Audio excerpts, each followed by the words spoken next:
Namo Buddhaya, Amitofo from Taiwan. Respect to the Mahasangha, dear sisters and brothers in the Dharma. My name is Christie Chang, and I'm one of the IBC Joint Presidents. Previously, I was the president of Sakadita International for many years, and I'm still actively involved in organizing the next international conference in Sarawak in 2021.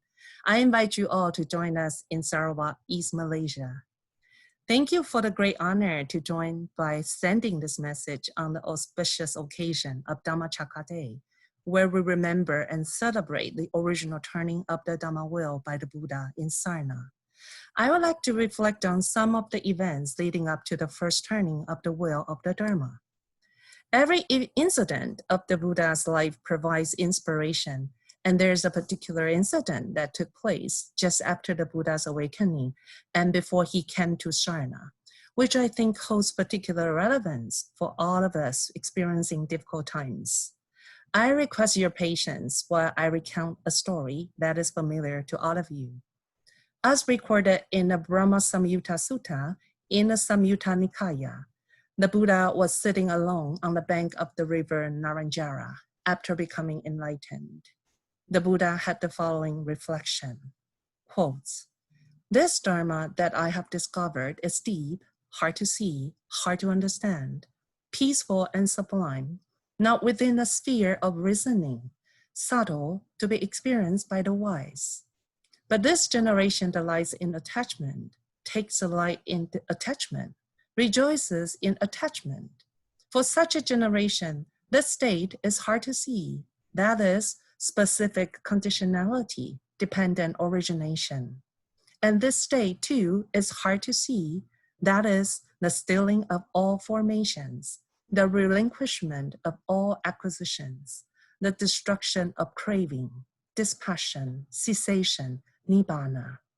If I were to teach the Dhamma, and if others would not understand me, that would be wearisome for me, that would be troublesome," unquote.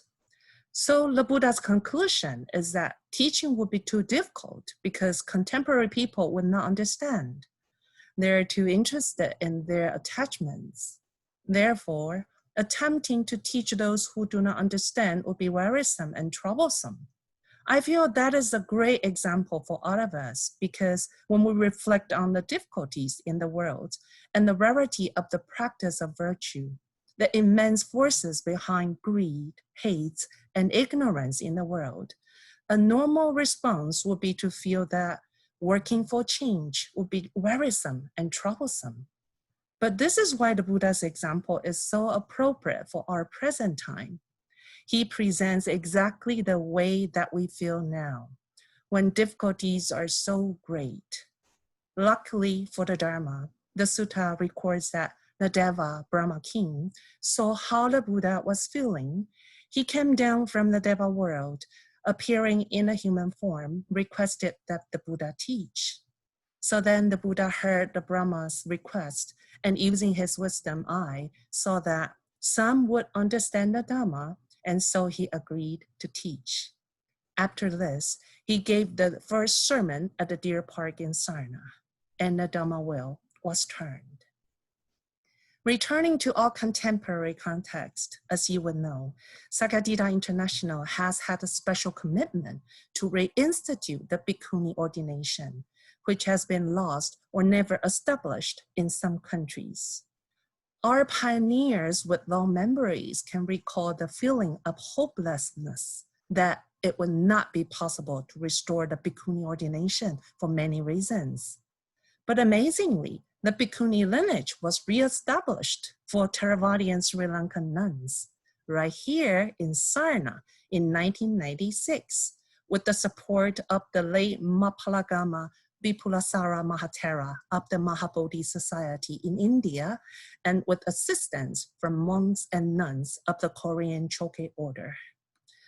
By holding fast to the vision of the importance of the fourfold Sangha, which is comprised of fully ordained men and women and Buddhist laymen and women, through perseverance, courage, and collaboration, as a result of the ordination in Sarnath, the Bhikkhuni order was reestablished in Sri Lanka.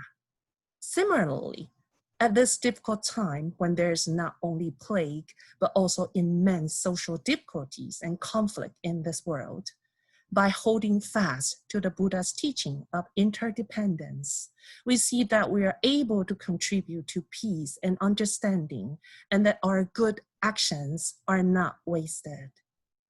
I also think it is important to note that the Buddha commenced teaching because he was invited to teach. We need to make the space available for that invitation. The teaching will not happen by itself. It is subject to causes and conditions, and we can all contribute to those causes and conditions. Together, let us continue to turn the Dharma wheel to benefit all.